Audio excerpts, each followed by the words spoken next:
blown away by Oasis. They don't have anything like this back in Connecticut, and I'm like, I think I need to start one, because this place is just unbelievable.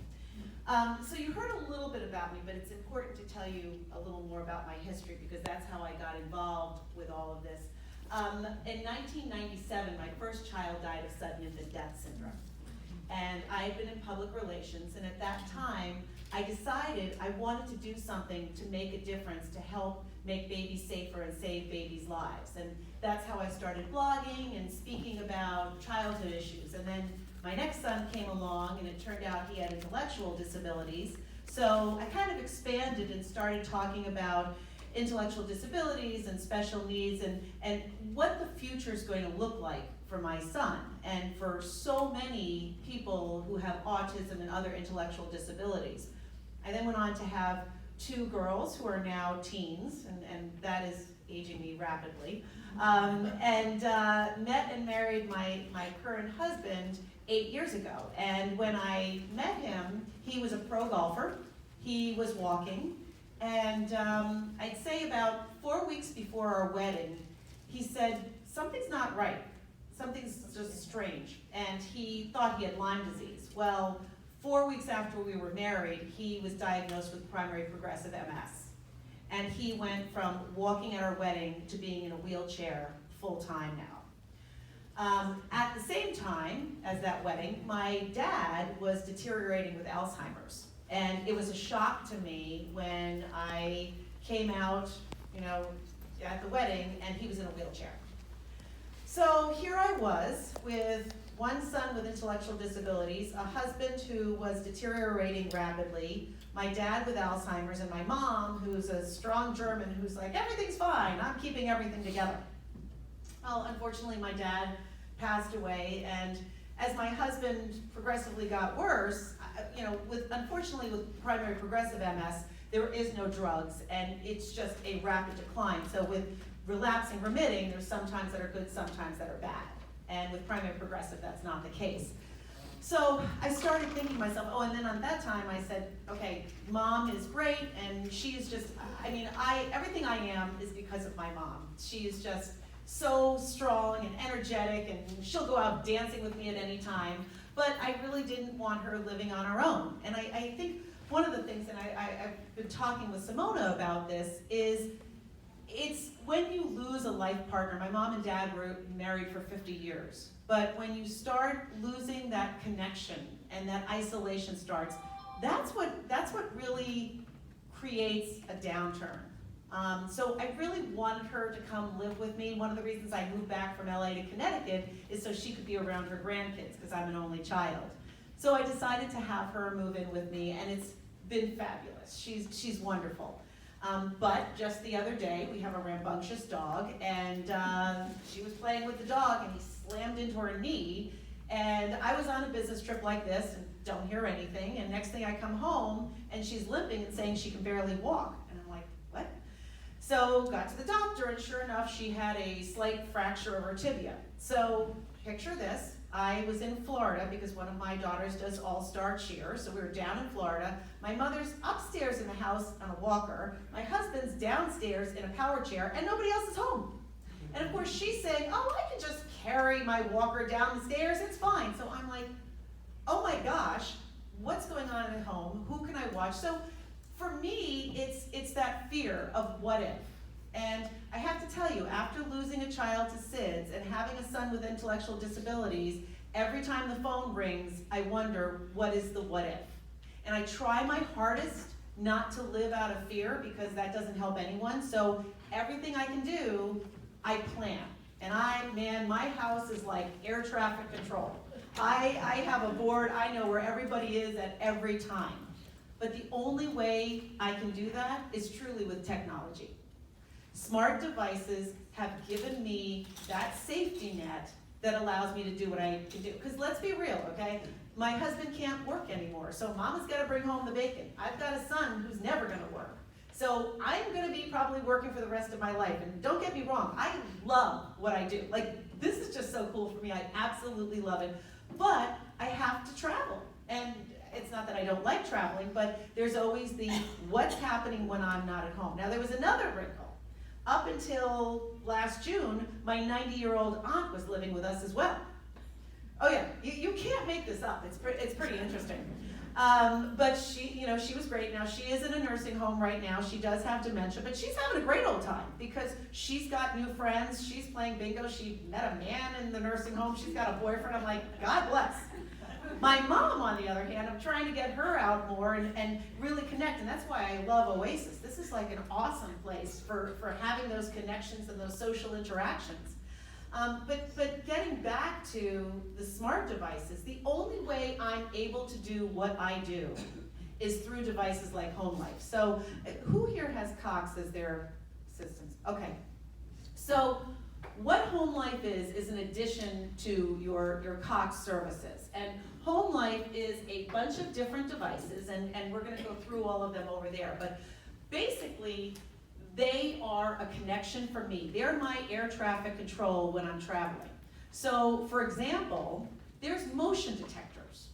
And when my aunt was living with us, I had motion detectors near her bed. If there was no motion by 9 a.m. in the morning, my mom and I would get an alert upstairs in our home saying, Dorothy hasn't moved, go check on her. For my kids, if I'm traveling, and they're getting off the school bus, if I don't get a text that the door opened at 3 p.m., I can check and say, okay, where are you? Did you miss the bus? What have you? With kids with intellectual disabilities and also dementia, they tend to wander.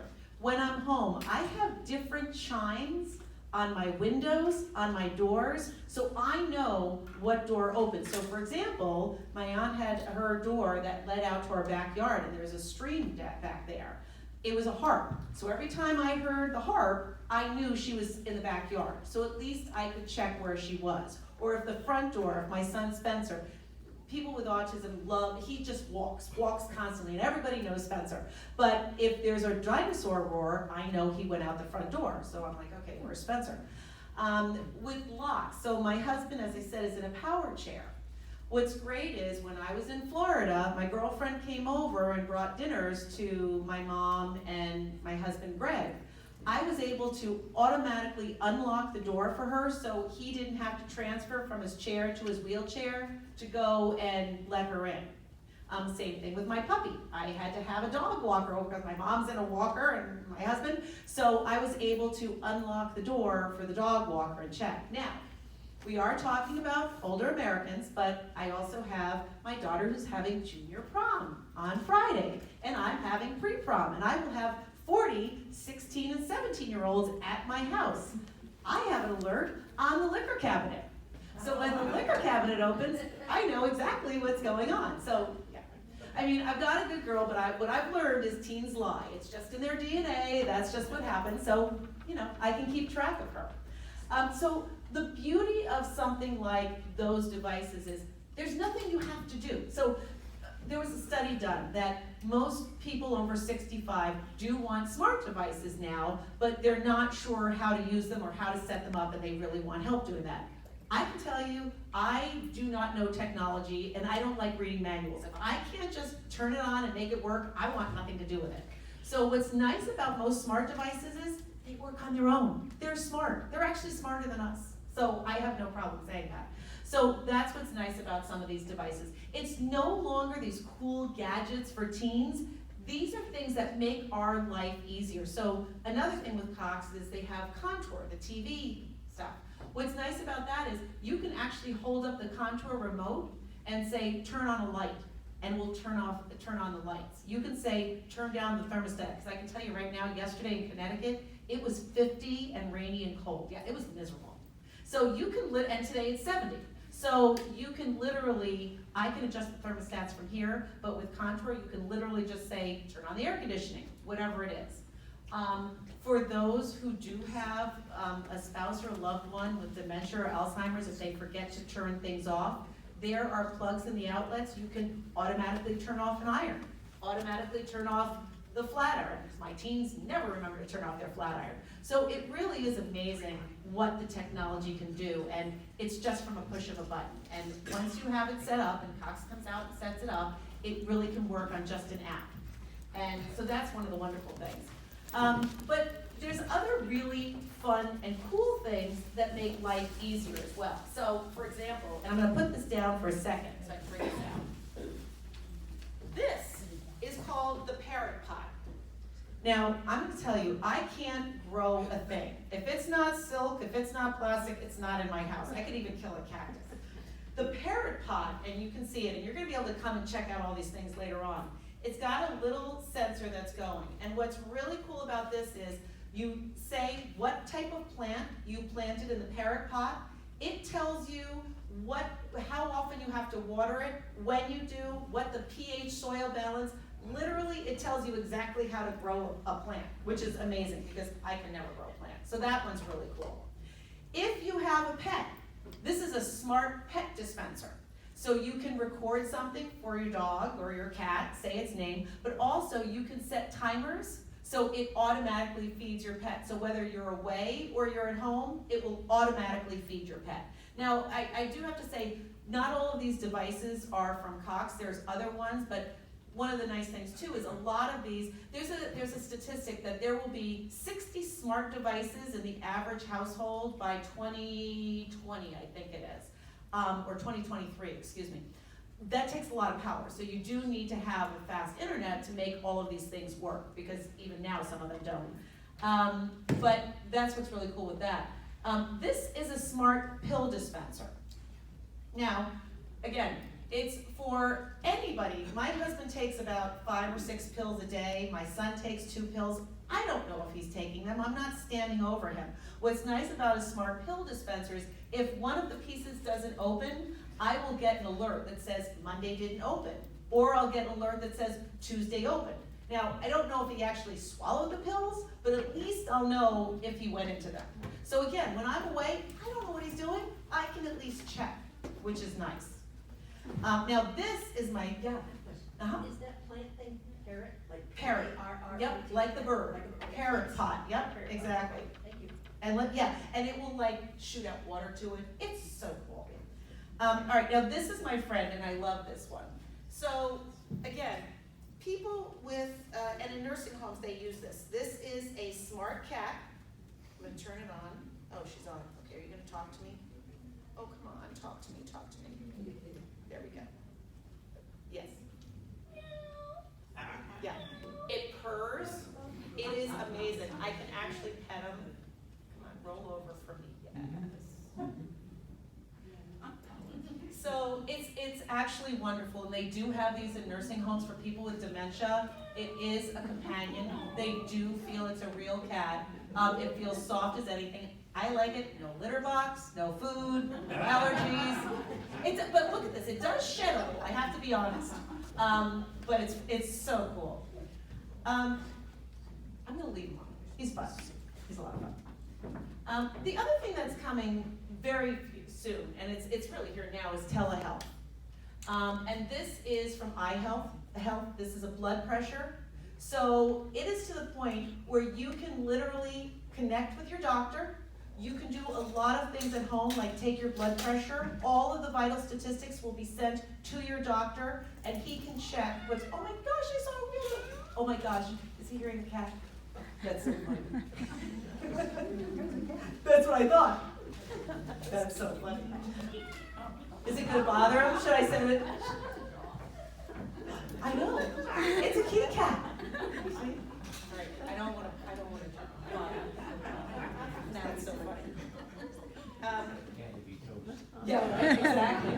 I mean, literally everything from blood pressure. There's a great company called Trapalo, where you are even literally talking to a doctor over the TV, interact, tell them how you feel. But this, again, it cuts down on those doctor visits, and they don't have time. You don't have time. I don't want to spend time in a doctor's office constantly. So this is wonderful.